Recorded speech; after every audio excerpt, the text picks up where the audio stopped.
पत्रकार का अगर किताब लिखकर अपने उस किताब के बारे में अलग अलग मीडिया प्लेटफॉर्म पर जाकर उस किताब से जुड़ी हुई तथ्यों, कहानियों और उस किताब में दर्ज दस्तावेजों का जिक्र किया जाना अगर आप जानना चाहें तो फिर पत्रकार के तौर पर राजदीप सरदेसाई ने कई किताबें लिखी। राजदीप सरदेसाई ने एक किताब 2024 के चुनाव पर लिखी और उसको लेकर वो जगह जगह मीडिया प्लेटफॉर्म पर जा रहे हैं और बता रहे हैं कि इस किताब में क्या है, कैसे अमित शाह और नरेंद्र मोदी से उनकी जान पहचान है और क्या कुछ मोदी और शाह की राजनीति के भीतर छिपा है। बातों ही बातों में वो ये भी बताते हैं कि अमित शाह ने कैसे जीता था अपना पहला चुनाव। जी हां, लोकसभा या विधानसभा का नहीं, एक कॉलेज का चुनाव अमित शाह ने कैसे जीता। अमित शाह राजनीतिक करियर का पहला कदम रख रहे थे, कॉलेज में थे, तब से लेकर अब तक वो चुनाव जीत रहे हैं। या सरकारों का बनना हो या सरकारों का गिराना हो, रीति एक है, रणनीति एक है अमित शाह की, जो कॉलेज के वक्त से चली आ रही है। 2024 के चुनाव पर राजदीप सरदेसाई की किताब में कई और बातें सामने आई। राजदीप इकलौते पत्रकार हैं जिन्होंने मोदी और शाह की राजनीति को करीब से देखा और 3 किताबें लिखी। राजदीप ने अमित शाह के कॉलेज का चुनाव जीतने की कहानी बताई। यह उन दिनों की बात है जब अमित शाह कॉलेज में एबीवीपी के उम्मीदवार थे और उनके सामने एक महिला उम्मीदवार एनएसयूआई की थी। लगभग 99% छात्राएं जिस कॉलेज में थी, एनएसयूआई के उम्मीदवार के पक्ष में माहौल था।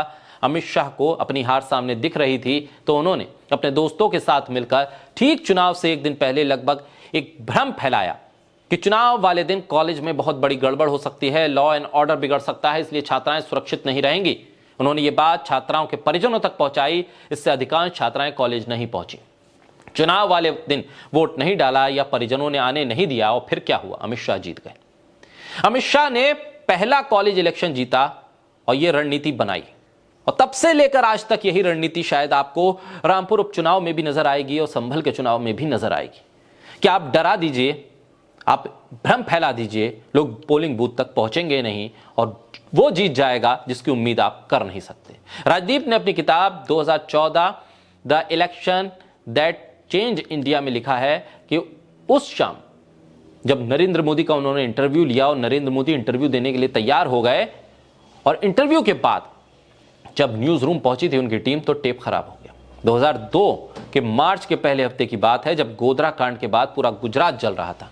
1 मार्च को इंटरव्यू हुआ, इसके बारे में अगले दिन अखबारों में छपा कि मोदी ने न्यूटन के तीसरे नियम के तहत बताया कि क्रिया की प्रतिक्रिया होगी।